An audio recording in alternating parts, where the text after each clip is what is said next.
I just want to, you know what I want to do? I want to start from where, do you understand? The enemy has broken themselves. The enemy have demolished themselves, not me. And I want to pick whatever pieces, those things that the enemy believe they are pieces, they have destroyed. I want to pick the pieces and we can do something with it. Because it's our swear, we don't hear it. Those of you that say any jargons, that okay, oh, maybe somebody inherits, go and ask, Emi Bola Folashade, me inherit anybody really? So if anybody, some people want to take advantage. Before the father of my baby died, there was a time, Emi Bola, but some people are thieves. They want to forsake because they have a needy agenda. And you know they're you see this, our tummy, our heart is very far. When people die, they will go to heaven and rest. When you try to settle, to Google the heart of some people, you are trying to search the heart of some people, you cannot get it. So, yesterday, you know, I just went to that. I mean, when I came, and we have to visit the place that the father of my baby was buried. I've not, legally, I don't think he remarried, but you understand me. But even if you remarry, whatever you now some people are disturbing me. But first of all, I want to advise Nigerian government. Let this country work. EFCC. Number one, the petition, they said when you submit your petition, it's going to take like 2 weeks before they treat the case. For what? What happened? If they need more people to work in that system of EFCC, a lot of Nigerian youths are looking for job. Why must you submit your petition and you will spend 2 months before you can get a result? No, that's not right. Because delay is dangerous at times. And most of the problem we are facing in this country also, we delay many things. Tell about it, and that's why we are repeating problem every day by day. Okay? If you want to do anything, be smart on it with it. That is it's a smart job. You understand? If you are looking for somebody, it can take time maybe before you get in that person. But see, submitting petition, even some petition, they will tell you later that you get lost. They should be smart and faster with it. And Brother Kayode and EFCC as a whole, I appreciate they said they want to join, maybe soldier could join with to make it, to fight corruption in Nigeria. It's not an easy thing. Because a lot of trouble happening to us in Nigeria, corruption also part of it. Killing, corruption is the one that is the genesis of everything. Okay? So, everything, the problem we are facing. Okay? So, it need to die. I know they are not going to finish. But at least, even if it's 30 or 40% of it, should go down. Do you understand? Now, I call a lawyer. You know, I could do it myself, but they say I should use the format of lawyer. We call this because lawyer too, we have to be feeding them. Because another thing, since the day like in 2015, I noticed that lawyer, Nigeria produce more lawyer. And when you produce more lawyer like that, lawyer too, they'll be looking for trouble for people so that people can be having problem. I'm sorry to say, they are good in clinic. You understand me? So, good lawyer is good. I'm not saying they are not good. All right? Now, they said to submit the petition, they said it has to take some time as you go through the police also. And you know what? Since I came to Nigeria, I don't feel like calling. I don't call anybody. I don't want to talk to anybody like, people. Because in Canada, I've learned one thing. Not until you know people before you can get things done in your system. If things are being done by connection in Canada system, in those countries, like us, somebody like me, don't let me say Nigeria, somebody like me will not get anything good in any country, especially me like this, that I have my paper in Canada. Okay, if it's in Nigeria, they are not going to make things. They're going to make things difficult because they will ask you, who do you know? If you are doing that, that's going to be a problem. Seriously, the Nigeria cannot be fixed. Not until you know somebody. Every one of us cannot be connected with one person, and that's why you see a lot of fraudsters, a lot of criminals. They want to go and mingle. They want to go and dialogue. They want to be friends with people, our people in position, and by doing that, they take advantage of everything and destroy our system. Please, they have stolen a lot of. I don't want to be talking and I don't want to shout. Okay, I want to let some things go, but whatever remain, I don't want anybody to trespass. According to French, I don't want anybody to trespass. Don't cross your boundary. Don't disturb me. Don't play game. Don't play on my intelligence. Don't disturb my peace. Because but those who cause me to be upset, they will feel it as well. I don't want any bad thing to happen to me, to my people surrounding me. I don't want. That's why at times I love to smile and I love to let go and be myself and be alone than to be with people that be provoking me every time. Do you understand? Let Nigeria work. I submit this petition. I don't want to be doing it. When I was building the house in Ikotu, the criminal, they disturbed me like Okosaria. They stopped me for months. Calling people, anybody because once you are no court, once of just when we respect them because they see them, they know they can kill. So when they command them to do anything, they will do it. Until I know, they now say I should call MC again. I call MC. MC now send another people to come and supervise. When this one want to steal, this one will start, we stop it. And I was paying the other one to stop them. Both of them, I believe they are working together because of that anyone. Nigeria should not be built on this. That's why we are having a lot of crime with people now. Even the government are tired. They don't know how to tackle this. When we are bringing, anytime we are bringing our experience, we are talking about things that happen to us in the system. People should work on it. I cannot cut thugs because àwọn kan sọ fún mi kí n lọ pe thug wọ́n ti wò bóyá tí bá ti pé bóyá màá lọ settle pẹ̀lú àwọn thugs tí mo ní issue pẹ̀lú. I don't want to cut thug on my case. In Canada we don't cut thug before we get things done. Because before I got my things, àwọn mi ò pe thug ní Canada. I never cut thug. If anything, if I fẹ́ kọ̀ọ̀kan, I just write it and submit it. If mo submit yẹn, and to empower those people in power too, that's how they're going to do their own too. You understand me? So we don't need to involve thug. We don't need to involve criminals before we can live. A lot of people, I still give thanks to God. I risking my life by going around without security. One of these days, you understand me? I remember some times ago, before I travel to US, before I'm in Canada, I go around with convoy, all police, and I pay them every day. Do you understand? Just for you to be safe. That is not happening in Canada. I met there was a time, even Prime Minister wanted to see me. You know, in the shopping mall, you see them. When I started doing say no to killing, say no to terrorism in Canada, you know, the Prime Minister they're looking for me to see. He just no convoy. He goes just like ordinary people, ordinary person. He goes to the shop. I'm not saying Nigeria is not safe. We are going to get to that level. But see, now somebody, a thief, this person, Timo suggests, Timo suspecting, is a thief from Ijebu. He's a thief. I forgot yesterday to tell you this story of the land. You know, getting to that place, you know, the first day I said, okay, because the place, I thought maybe they have built something on the land. You know, because we have a bungalow on it, and we are trying to do build the fence and the decking.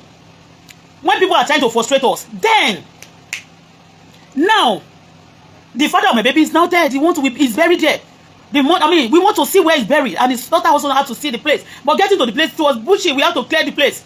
And I want to do the fence. I want to fence the place, not because of the land, because it's buried there, because of the nasty experience I have with the bastard, all these thieves in Nigeria. Okay? That they'll be grabbing your things, terrorizing you over it after collecting your things by fire, by force. And getting there, somebody by the side, the block seller, there was an Ijebu man. Because he told me that day, I approached him, he was selling block. He wasn't there before when we got that land, but he was there now. I asked him that, okay, can you clear the place for me? Can you give me quotation? I tried to get some inquiry from him. And he said before they can do that, they have to clear that bush. They have to clear the land before they can get it clear. And the way after clearing, he charged me 100,000. And I sent the 100,000 to him. Immediately, he said it's going to take 2 days to clear the land. I said, okay, no problem.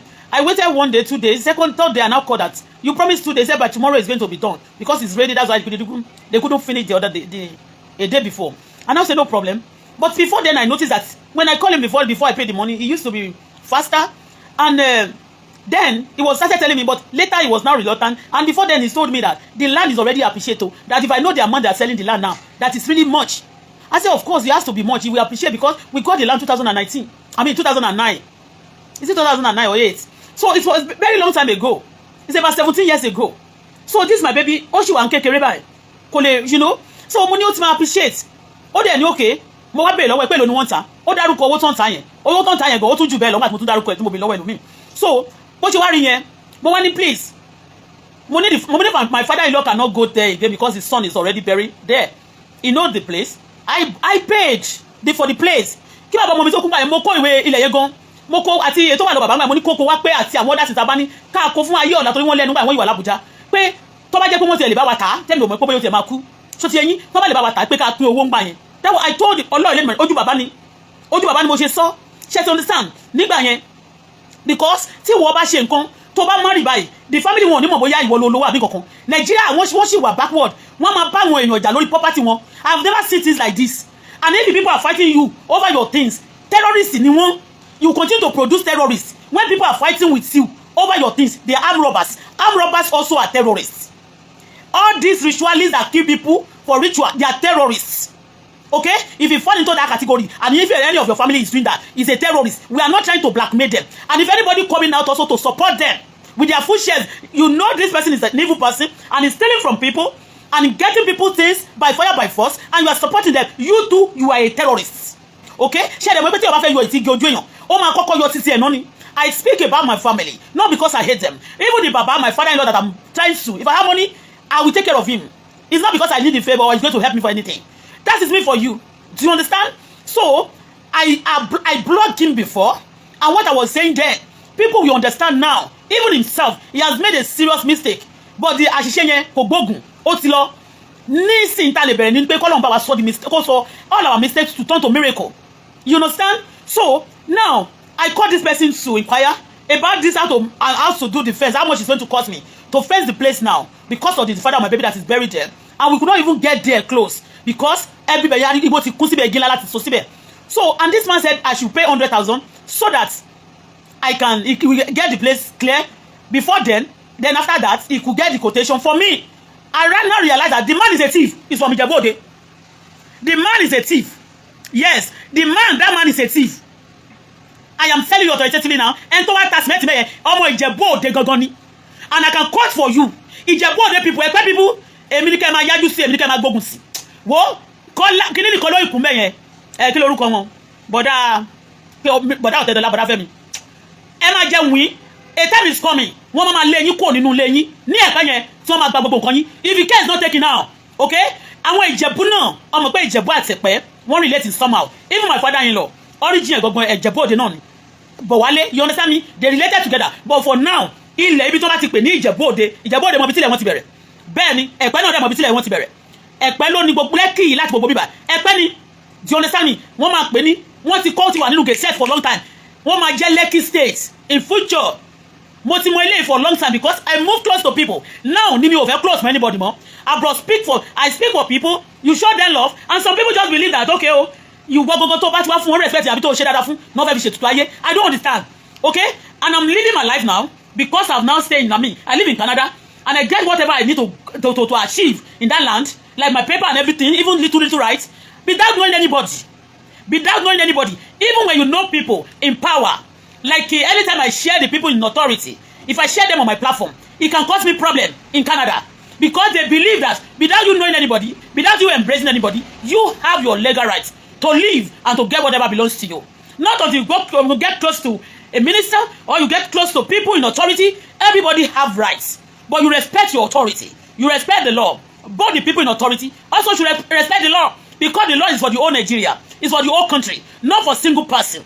So, let me continue. So, this guy, I paid him this money. After that, he was now telling me that, okay, he's from Ijebu-Ode, that is a stranger in that place, just came to establish and he live in Ibon. That's around that place too. I said, okay, no problem. And I told him that I don't want to get my in-laws much involved. I told my father-in-law. And my father-in-law said, I should talk to, ìyàwó bàbá ọkọ mi sọ fún mi pé kí n bá ẹnìkan tó jẹ́ bí àbúrò bàbá Délé, ìdásí kí n bá wọn sọ̀rọ̀. Ìyẹn ń ṣe gate weather ni wọ́n. So, pé tí ma fẹ́ ṣe nǹkan kan sórí ilẹ̀ yẹn. Mo dẹ̀ okay, I speak to daddy, and daddy said I take permission. I said, daddy, your wife said I should discuss with somebody they call your brother. I really die and I don't even know the man. There's some people I know that are close to daddy then that used to call brother, bro, me, kokome. So, but this person, because so, and I asked daddy, should I discuss with this person? He said, yes, go ahead and discuss with him. And when this person now give me quotation, the quotation is high. Let me tell you, I want bro daddy yẹn, bí bọ̀dá Sulaiman àti kí lorúkọ wọn, alámẹ̀ kí lorúkọ wọn, méjì kan báyìí tó máa ń wá. Supplier ni wọ́n lọ́nà Lekki mi báyìí. They know too that I'm a supplier. I register in Lagos State as a supplier. I can build, I can supply. So all those things I know about his supplier ni mi. Kájọlá mi báyìí ni mo ti register. So ti yẹn, that was like 2005. That was 30 years ago. So I know all these things. But around me, if I still want to do something, tí bá wà nínú òyìnbó, mi lè dá ṣe gbogbo ẹ̀. But anytime tó bá ti rí ẹ tó bá débẹ̀ yẹn, wọ́n ti rí ẹ bí Ṣùgọ́mù, wọ́n ti rí ẹ bí ọ̀dẹ̀. Ó ní mo ṣe sọ fáwọn èèyàn pé mi ò ṣe posh, pàkó pikin ni mi. I'm very tó bá jẹ́ ti rough kéèyàn rough ni. Ó yẹ kí n rough, but mi ò ṣe rough life. Ṣó ti yẹn bẹ́ẹ̀ yẹn. So I told this I asked daddy when this uncle gave me the quotation, and I asked about 4-5 people. Yes, I asked about 4 to 5 people. Do you understand? And I'm more oye tó ń ṣe oye tó ń ta cement àti oye tó ń ta block. So ti yẹn yẹn, and I know mo oye tó máa ṣe cement tó máa ṣe round yẹn. I know the pieces tó máa lò, tá máa lò fún. So the price is high, and I told daddy the price yìí àbúrò yín fún mi ó lọ sókè o. I said to daddy, I said the price that brother yẹn fún mi, mo sọ fún wọn, mo ló lọ sókè o. Mo ní so tí mi ò bá ṣe, tí mi ò bá gbà wọ́n láti ṣe, mo ní ẹ má bínú o. Wọ́n lè lò ní wọ́n sọ, mo dẹ̀ dárúkọ owó yẹn fún wọn. bàbá dẹ̀ dáhùn pé téèyàn bá ti dé láti ìlú òyìnbó máa ń report dẹ̀ onítọ̀hún ni that's what bàbá said.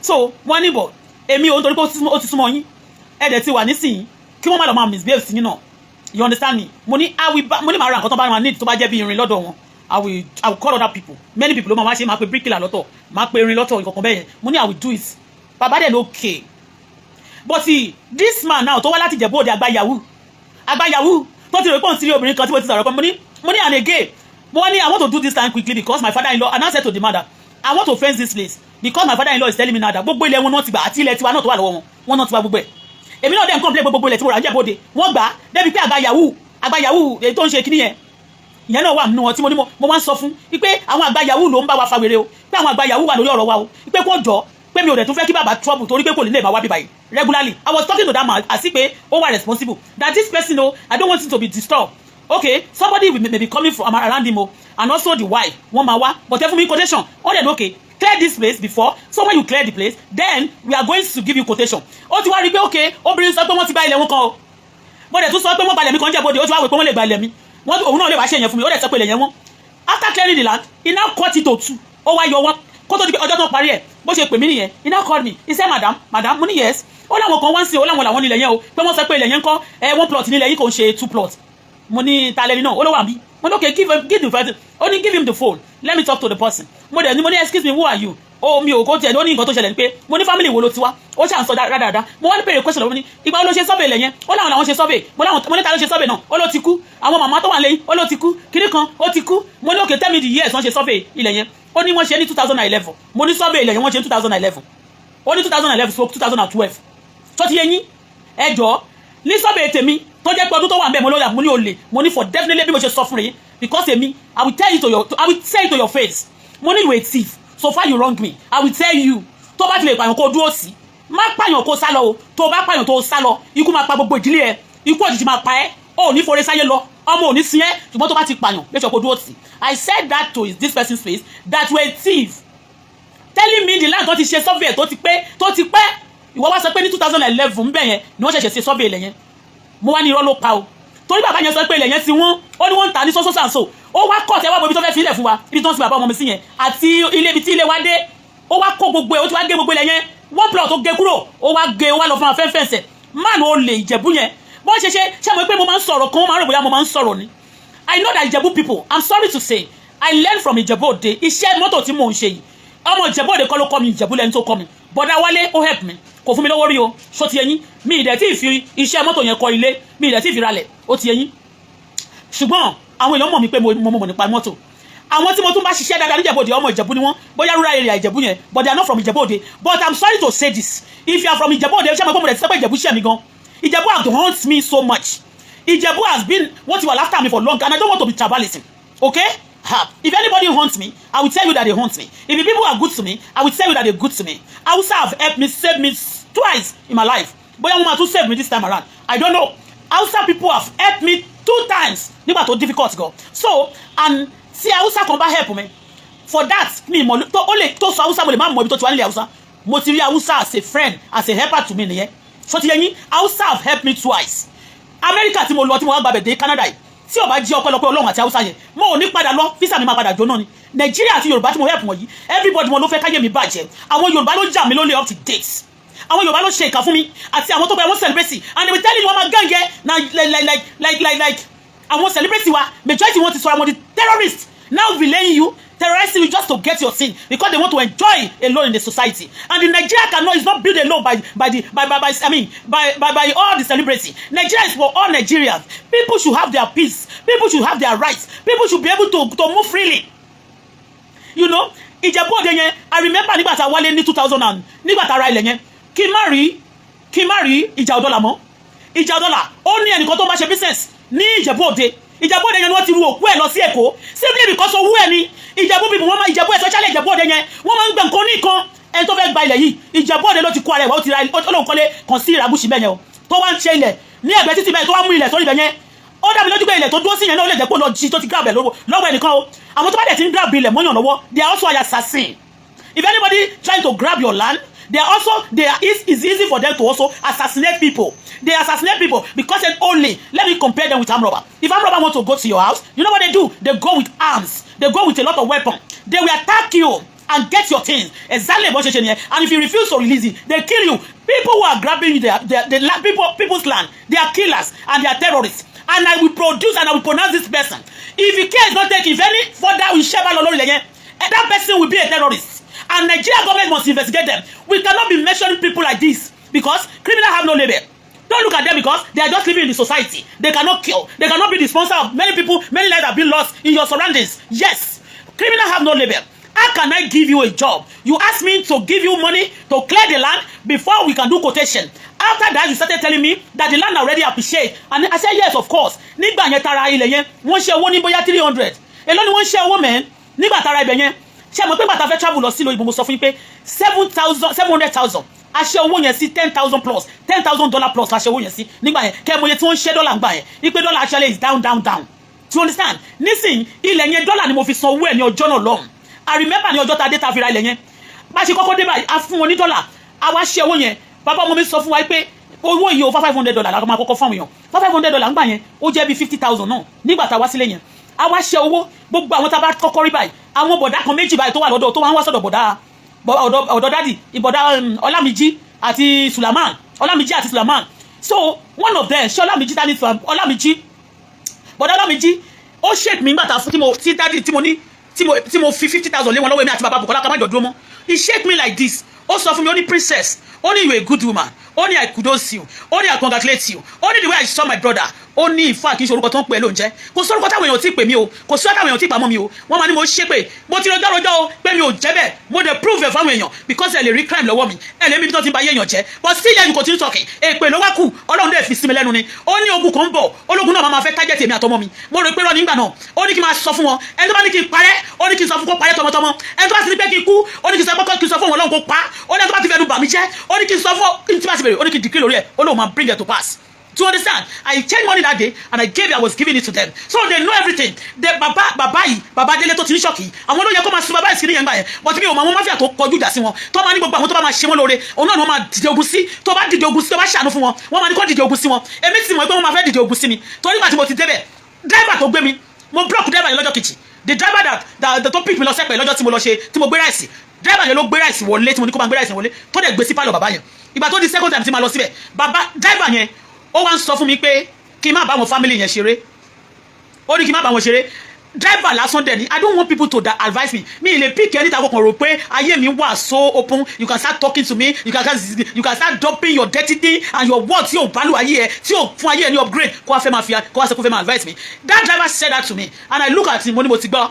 And èmi kẹ̀dẹ̀ rẹ̀ tó bá ń bá mi sọ mo lè máa rẹ́rìn. Kó believe pé mi ní take action on it. When I got home that day, I blocked him off. I wanted to stay in Ekpe for some time. They are telling me to leave Ekpe immediately. I said I want to go to Chief Market. Kí n ti ẹ̀rẹ́jà kí n gbé sínú ilé. Ó lóun ò lè dúró lẹ́yìn tí mo chatter. Mo gbé lọ ní o. And wọ́n dẹ̀ complain fún mi níjọ́ yẹn pé Lagos State o, wọ́n fi ọwọ́ àwọn sọ́wọ́ China o. China ti wá ń darí àwọn láwọn olórí mọ́tò táwọn ń wà yẹn. Lórí boat. Mọ́tò ti Lagos light drive ti Lagos State gbé fún yẹn. Mo ti gbé Lagos State government. Mo ti bá wọn sọ̀rọ̀. Ṣó ti yé yín lẹ́sẹ̀kẹsẹ̀ náà. Ó ti wá change against me. Mo wá wò pé wọ́. Mo block ẹ̀ dànù ni.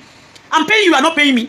Did I ask for your advice? I never tell you to advise. I mean, I don't need your advice. Torí pé mo mọ̀ pé àwọn kan ti connect lórí ẹ̀. Wọ́n dẹ̀ máa ní kó lọ filẹ̀ yẹn wọn. So ìlú ni wọ́n ń talẹ̀ ń sìn. Okay, ilẹ̀ yóò ṣì ní 2 plot níbì kan. Àwọn tó ń jà mí lólè yẹn náà, they are part of people who are still disturbing us up till now. They have to stop. Nigeria government let the law work. They are telling me now that EFCC said it's going to take like 2 months before. It's going to take 2 months before the petition can be treated. What for? Why must it take 2 months before the petition is being treated? Torí ẹ ní ẹjọ́ ẹ má jẹ́ ká gba corruption àti olè ìwà olè yìí láwùjọ. Our leaders should fight this. Allow the people to work. Allow the government to, the system to work. Allow the law to work. Mo rántí ìgbà tó ń disturb me. I reported this case. A lot of people, gbogbo àwọn ọlọ́pàá tó wà ní Èkó yìí, mo lọ sí Abẹ́òkúta. Tó bá ti lè gbọ́ pé K1 wà nú ẹ̀, àwọn celebrity wà ńbẹ̀, wọ́n drop case yẹn ni. Either they are wrong or right. Tó bá pa èèyàn, àpagbé ni. Are we doing celebrity to relate people? To become a trouble, a thorn to the people's flesh in the country, you know. And now they now advise me that I should go to police again. After submitting to police to EFCC, they say now police is going to be more faster than EFCC. And with the past experience I got, already mo ti di alágbọ̀n. Let me take these glasses off.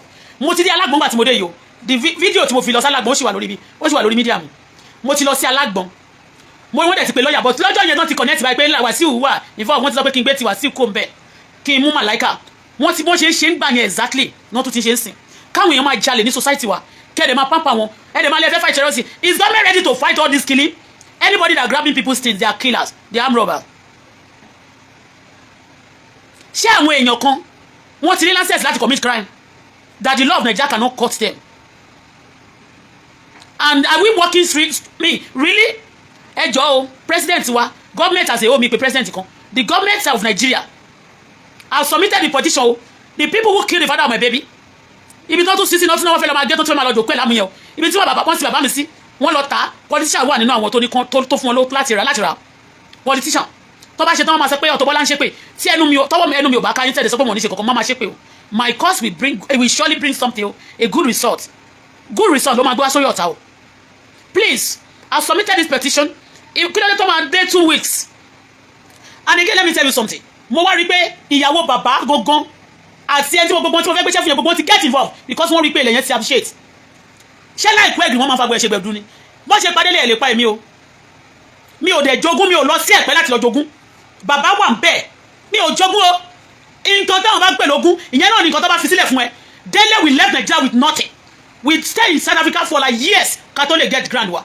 a sùn sínú toilet kí má bàa sùn papọ̀ mọ́ o èmi àti ọmọ mi yìí a sùn sẹ́nu toilet náà rí lé gbé for some time oríṣiríṣi kan ni wọ́n ṣe fún wa o ànígbà yẹn mi ò fi sílẹ̀ o gbogbo wọn náà sọ pé kí n fi sílẹ̀ sọ́dà á lè pokùnso àti dóyún o àti ìyá tó bí lọ́mọ gbogbo wọn náà ní kí n fi sílẹ̀ mi ò fi sílẹ̀ nígbà tí ìpọ́njú wa mi ò dẹ̀ gbowó lọ́wọ́ ẹ̀ kí náà ṣe gbogbo agbowó lọ́wọ́ èèyàn kẹwàá ṣe tán sìn Délé lónìí ṣé Délé ẹ̀yìn báwo lè ṣé ìyá I don't understand you my name is there on the paper even bàbá gan ló gbé lọ níjà yẹn pé ló gbé wa lọ sọ́dọ̀ lọ́ọ̀yà yẹn pé lọ́ọ̀yà yẹn ló wá advice mi pé don't ever write your name as a Mrs. make sure every document tó bá ti kówó sílẹ̀ tó wẹ̀ wà ń bẹ̀ make sure Mr. and Mrs. Kolomako write your full name and he has to write his full name. ìyàwó bàbá nísìn èmi ọbẹ̀ nìkan jà tọwọ́ gbogbo lé lójú ni o ọbẹ̀ nìkan jà tọwọ́ gbogbo lé lójú ni o tí mẹ́rẹ̀ ti submit iṣẹ́ tó ìlànà wọ́n fún mi mo ní kó fún mi ní another lawyer so that the lawyer máa fún bàbá ní report if I'm talking to ìyàwó bàbá mi ò bá ìyàwó bàbá sọ̀rọ̀ torí ìyàwó bàbá I don't want to know them torí bàbá ni mo ṣe máa wọn sọ̀rọ̀ wọn ò dẹ̀ lówó tó fẹ́ fún mi ṣùgbọ́n lórí nǹkan tó bá jẹ́ ti tèmi mi ò sẹ́pọ̀ ọmọ mi ń sìn àbí mo sẹ́pọ̀ ọmọ mi in tó bá jẹ́ ti tèmi you don't wile me enough is enough of your terrorism o I can name as gbogbo ẹnikẹ́ni tó bá tún ti wile mi lórí nǹkan mi you are a terrorist nothing but a terrorist what I struggle for that Nigeria has not given me a penny all the money I've been spending since I came to Nigeria is the money I got from Canada it's my own sweat I work for people I fought for people they never fought for me I remember when people are trying to set that Dangote refinery they don't want that Dangote refinery to be open àwọn ọmọ ìbẹ̀jọ àtàwọn mẹ́rẹ̀ mo pè mí mo láṣù wọn ni I stood for him that's Megidana for the Dangote refinery wọ́n náà fẹ́ sún gan wọ́n máa set a blaze wọ́n máa set a fire sí I came out and I was fighting for him every day none of them have spoken for me nobody supported me they allowed me struggling even my able president Bola Tinubu I remember when all the Lagos the whole Nigeria majority against him I stood by him I changed my name to Bola Folashade Tinubu. A lot of people believe I'm Shade Yaloja. I speak for him. All of them looking at me, they are molesting me. They killed the father of my baby over this issue. You are now terrorists. Anybody disturbing me, I don't know you, but you are a terrorist. Stop your bullshit. United Nations, they are molesting me. I said not to killing. I said not to terrorists. And I said that in Canada. They stop gun in Canada. I'm saving life. I never disturb life. Everybody disturbing me. You are a terrorist. Those who are ganging up, who is chasing, who wrestling a new enemy for me every day. Don't destroy me. This way you destroy the father of my baby. You are naughty, but a terrorist. Leave me alone. The whole world say no to terrorists. You stealing people's things and you are killing them because of their things. Say no to killing. It's my sweat. I never committed a crime. Check me up in South Africa. I have my police clearance anywhere I go. That is one of those reasons I don't mingle easily. I go my way and I go with my daughter. I don't want anybody to rob me. I don't follow. I don't support killing. I don't support terrorists. I call United Nations. They are molesting me in my country. They lied against me It's my sweat. They are grabbing my teeth because they say they are close to power, because they say they are powerful. I don't believe that the country, a single soul, can be bigger than the whole law of the country. I say no to hijackers. I say no to killing. I say no to terrorists. United Nations, stand for me. They are refusing to fight for me. They are molesting me. They are stealing from me. They have stolen a lot of things. They believe nothing will happen. Yes, United Nations. America is part of it. My country, Canada, also is part of United Nations. Yes, Nigeria also is part of it. They're taking law of this country for granted.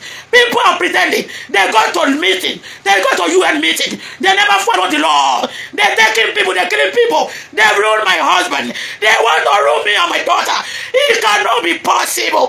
Stand for me. I stood for a lot of people, for their career, and for the all money they have invested. Even in that hotel refinery, not to be rude. Nobody's standing for me. I've cried for a lot of people. I've saved a lot of lives. Not all of them group together to rob me. Save me and my daughter. I need help. That is it. Nigerian government, do something. Brother Kayode, you are supporting some people.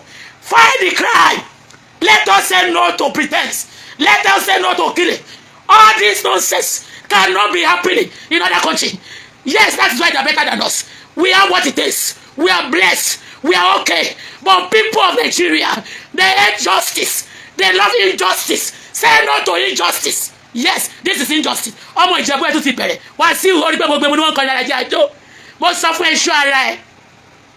Ṣọ́ ara ẹ. Sọ fún Ìjẹ̀bú gbogbo ìtẹ̀ tí ń disturb ayé mi. Ó lè tó tún ti wọ bẹ̀yẹn tó ti tó sọ ìyẹn nílẹ̀. The way tẹ́ ṣe yí ọdún jọ sí. Ẹ lè yí ìkòkò bẹ́ẹ̀. Mo sọ fún yín. Ẹ lè yí ìkòkò bẹ́ẹ̀. Keep off. My soul now is not good for the wicked souls. It's not good for terrorists. It's not good for criminals. It's not good for all the cultism. Keep off. You are not bigger than the law. Idiots. Ẹ̀yin criminal ni mo sọ. Nigeria government do something. Do something. Ẹ̀yin tí ẹ bá wà nínú ọ̀rọ̀ yẹn, èmi ò bẹ́ẹ̀ nìkan ìjà tọwọ́ gbogbo lé lójú mi o. Ẹ̀yin tẹ́ bá wà ní ẹ̀pẹ́ tí mo ti pè. Tẹ́ bá rẹ̀ pé ẹ̀yin appreciate. Tẹ́ bá lè fẹ́ dáwọ́ kan. Má bójú yín jẹ́. Ọlọ́run lẹ́nu àdìgbọ́. Ẹ̀yin tájà fi ń bọ̀ mẹ̀ṣẹ́ ló fi ń gẹ̀jẹ̀. Má bá ojú yín jẹ́. Bẹ́ẹ̀ni, ẹ máa wẹ́sì délé tó ń kọrúkọ mi sí. Ẹ ní ṣiṣẹ́, ẹ máa fẹ́ jogún èèyàn. Èmi gan, mo sọ fún yín o. Please, maintain your lane. Anything that belongs to me, keep off. If I give it to you, if I dash you, it's another thing. But taking it by fire, by force, you are a terrorist. I say no to terrorists. A good country, when I speak against killing, I wasn't talking to Canada there. They stop firearm. They stop. And a lot of people who are selling guns, they will hate me, of course. But some people love me dearly because I save life. If your family, if you lost their loved ones, if they have killed somebody important to you, you will know what it is. And then you just support even. By the time you know what we are talking about. Nigeria government, yes, but I can't. Now I'm going to submit petition. One of us, one gbé wa, more than one of us, one suffer. When nobody submit me, when you go to police, I'm not going to police. One day I want to fight the corruption. I want to fight corruption. See, one day I want to àwọn ní EFCC. But I can't. Many times I share you and I talk about you. When I was away, mo wà Nigeria by you. Me or the share kankan tó jọmọ́ crime o. I'm not making penny in Nigeria and nobody gave me time in Nigeria. All what I've done. Láti ìgbà tí mo ti ṣe pé tó travel lọ. Nígbà tí mo ti wà tipẹ́, wọ́n ní wọ́n tún gbà lọ́wọ́ mi báyìí o. Stand for it o. If you really know justice, you want justice. If you want justice, you really stand for the truth. Because a lot of people, they be racing. One mama gbé meeting jáde ni. One mama gbé àwọn, one mama race a lot of fish, a lot of people, and over fight corruption. And those one will be the one to even corrupting the system. Please, so I'm not accusing anybody now, but let the case be treated. I don't want to use talk. We cannot be using talk before we get our law. Before we get our thing done in Nigeria. Okay? Me ò pé anybody. Me ò mọ prime minister face to face like me ò ní rapport kò ń pè mí. Kó tó di pé mo fún mi ní ìwé mi o. Kó tó di pé mo get àwọn kan tí mo get o. Ṣó ti yé? O ti gbé ẹ ti mọ bẹ́yẹn. A lè ní àlàáfíà díẹ̀ ní ìlú táwọn tí wọ́n bí wá sí. Ká má lè ní àlàáfíà ní ìlú wa o. I speak out. Money, if your mouth is being closed, your destiny will be shut down. I speak today for my destiny not to be shut down. And my destiny cannot be shut down. My daughter's destiny cannot be shut down. And nobody can force anybody on my neck. Okay? Most son is in authoritatively. I speak for people. Even the pastor, I speak for them. Today, if I decide not to speak for anybody, yes, I have my right. So because I gain nothing, I lose a lot of things. And I also, a lot of people molest me. So, and love is give and take. When people help you, help them. If people are good to you, be good to them. Don't wicked good people. Don't wicked good people. Don't touch the good people. Don't protect evil. Any country that protects evil, that touching the innocent, the country, the law will fight them. That's it. Good morning. Agomo diabetes kò sí mọ́ nílẹ̀. kò sí mọ́ nílẹ̀. Mo ti list orúkọ àwọn tó nídìí ìjọba yìí sìn. Tó bá ṣe dé gbogbo ẹ̀yin tí mo ti kọ orúkọ yín ni màá tètè pè lágbára Ọlọ́run. So for now èyí tó wà nílẹ̀ sìn òun ni ti manpower gan ti fẹ́ tán. Ó ti fẹ́ tán. Ṣẹ́rẹ́ yìí tẹ́ bá lọ ń dá ṣànà láì àánú yín ṣe mí. Àánú yín ṣe mí o. Mo nífẹ̀ẹ́ ìran mi. Ẹ̀yin náà mọ̀ pé tó bá sì ń sọ wípé yes àwọn tó nífẹ̀ẹ́ ìran ẹ̀ I'm one of them. Bẹ́ẹ̀ yóò yìn mí mo yíra mi. Mo nífẹ̀ẹ́ ìran mi ni mo ṣiṣẹ́ dúró dì sí. Mi ò dẹ̀ ní gbé nǹkan tí ò dá wá fún ìran mi. Mi ní gbé nǹkan tó máa fún yín ní effect burúkú. Mi ò ní gbé wá fún yín. Ṣé gbogbo àwọn product wọ̀nyí kò ní side effect kankan. Àgbo jẹ̀díjẹ̀dí mo ń lò àwọn ọmọ mi ń lò. Mo ń lò àwọn ọmọ mi ń lò. Ẹ máa ya gbogbo jẹ̀díjẹ̀dí gbogbo nǹkan tá à ń jẹ láàbúrọ̀dù jẹ̀díjẹ̀dí ni. Ó ń pààyàn lóko. Ó ń fa ẹ̀yìn ríro fún yàn. Ẹ flush gbogbo ẹ̀ dànù. Jẹ̀díjẹ̀dí ti ṣẹlẹ̀ omi dẹni tó kú ò lè mọ́.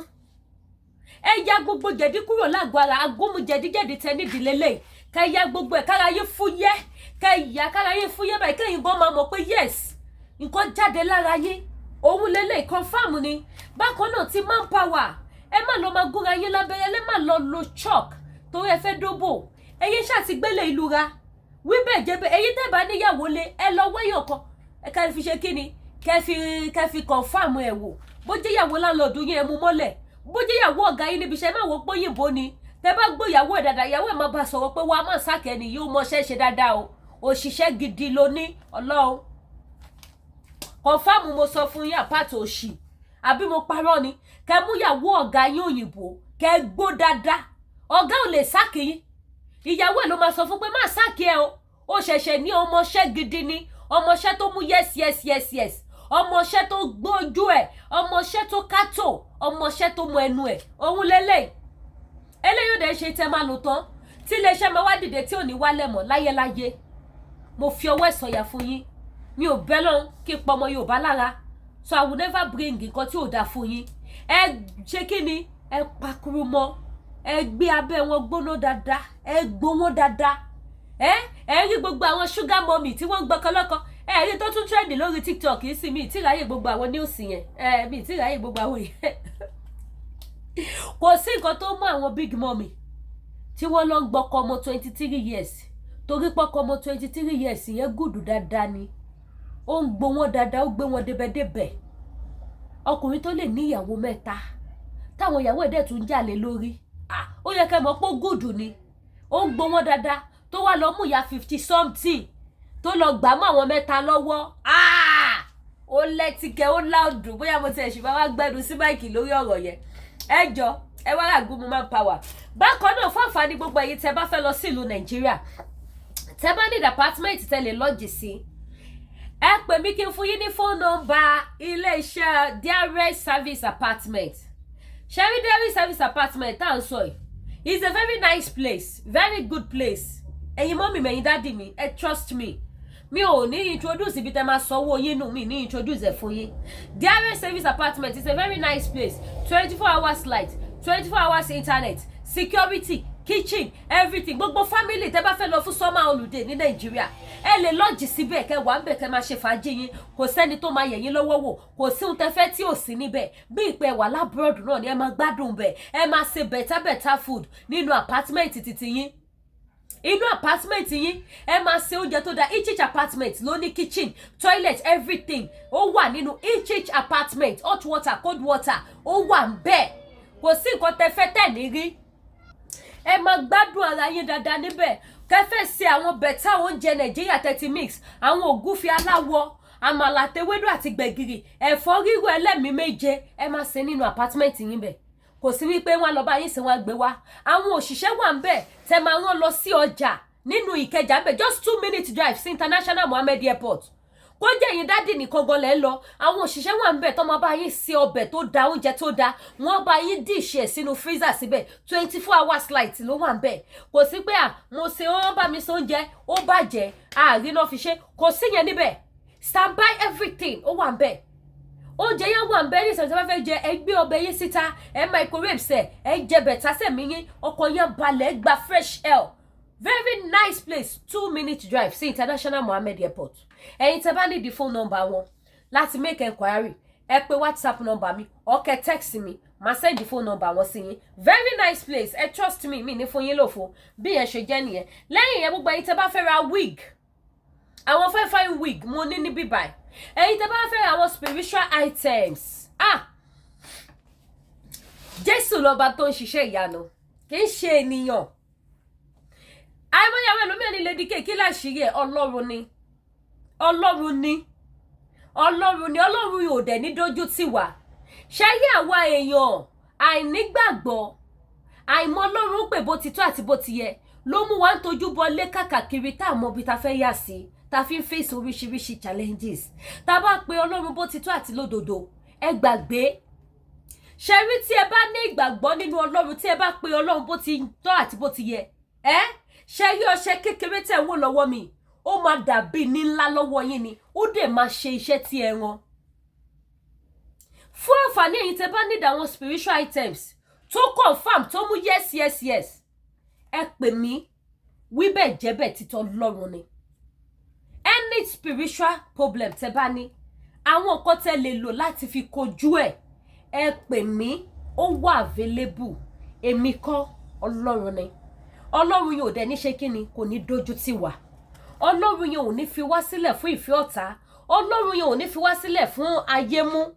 Àwọn spiritual items wà ní ọlọ́kan òjọ̀kan tí ẹ lè lò fún àwọn ìṣẹ́gun, ìtúwọ́, ẹ̀bí àwọn àgbà, back to sender, àgọ́ bí kókò dédé máa kórìíra ayé àwọn nǹkan tẹ́ lè lò láti fi òpin sí àmì ìkórìíra. Ẹlòmíì àmì ìkórìíra ló ń dà láàmú. Ló fi jẹ́ gbogbo ibi tó bá ti ń dé báyìí wọ́n máa ń lé ni. Gbogbo tó bá ti náwó sí báyìí kò ń tó lọ́wọ́ nítorí pé kí ni àmì ìkórìíra ti wà lára ẹ̀. Èyàn ò sì kí mọ ibi táwọn iṣẹ́ wọ̀nyí ti ń wá. Òun ló fi jẹ́ pé àràgbé láyé, ilé ayé ogun. Èèyàn tó bá dẹ̀ ní ògo ló máa ní ogun. Òun lọ̀rọ̀ ayé yìí. Mo lọ́gán èmi tọ́lọ́ ti gbà fún, tọ́lọ́ ti ṣe, ó wá rò bó ológun. Bẹ́ẹ̀ ni ó jókòó sí. Ògo tó ní tó ń jẹ́ lójú yẹn ó yẹ kó jù bẹ́ẹ̀ lọ. Àwọn ìkóríta kan wà tí bàtà máa ta onítàn lẹ́sẹ̀ tí ò ní mọ̀. Nítorí pé kí ni, kò fura, kò kíyèsára. So gbogbo ẹ̀yin mọ́mì, ẹ̀yin dádì, àwọn nǹkan tẹ́ lè lò fún spiritual problem. Àwọn nǹkan tẹ́ lè lò láti fi ṣe ẹ̀bẹ̀ àdúrà kí ogun ṣẹ́, kọ́nà ṣí, kọ́nà là, kẹ́ ní àṣeyọrí tó dáa, kẹ́ ní ọkọ tó dáa, kẹ́ ní ìyàwó tó dáa, kẹ́yìn àtọkọ yín jọ pé kó má gbọ́kọ mọ́ yín lọ́wọ́, kó jẹ́ ti yín nìkan lọ́kọ yín máa gbọ́. Ó máa wà available lọ́dọ̀ Lady K Ìfẹ́ Olúwa show. Ẹ pè mí, kò sí lọ kábọ̀ kankan ń bẹ̀. Any country tẹ́ bá wà, màá bá yín send ẹ̀ sí. Èmi ò parọ́ fún migration. Ohun tí n bá park ni màá sọ fún wọn pé nǹkan tó wà ń bẹ̀ ni. Tó bá dẹ̀ ṣí, tó máa bá ń bẹ̀ náà nìyẹn. So mi ò lè send ẹ̀ sí Dubai kó ṣẹlẹ̀. Any country, màá bá yín send ẹ̀ sí. And mo dẹ̀ fi ń dá yín lójú pé nípa ìfẹ́ olùgbàlà, ẹ máa ní testimony ayọ̀. Níwọ̀nba ìgbà tó jẹ́ wípé Ọlọ́run ni, kì í ṣe ènìyàn, ẹ ní testimony ayọ̀. Gbogbo òkè ìṣòro yẹn ló máa di ìpẹ̀tẹ́lẹ̀. Gbogbo ogun tó ń bá yín fẹ́ra, gbogbo ogun tó ń dìde sí yín, ilẹ̀ alanu á gbé ogun náà mì. Àwọn ọmọ Ísírẹ́lì bojú wẹ̀yìn, wọ́n wá ogun Fáráò tí ogun Fáráò ṣègbè sínú òkun pupa. Bí ogun ayé mi àti yín ṣe máa ṣègbè nìyẹn sínú àdúrà nípasẹ̀ Jésù Kristi ọmọ Ọlọ́run. So gbogbo ẹ̀yin tẹ́ bá ní àwọn nǹkan spiritual items, oil ni, lọ́fíńdà ni, nǹkan fà ni, nǹkan arọ́bí ni, àti bẹ́ẹ̀ bẹ́ẹ̀ lọ, a lot of things tí mi ò lè mention lórí social media tó jẹ́ fún spiritual items. Nítorí wọ́n lóhun tá a bá fi pamọ́ ló níyì. Ohun tá a bá fi pamọ́ òun ló níyì. So àwọn nǹkan tẹ́ bá fẹ́ fún spiritual items, ẹ pè mí, ó wà available bí báyìí. Àdúrà gbogbo wa máa gbà.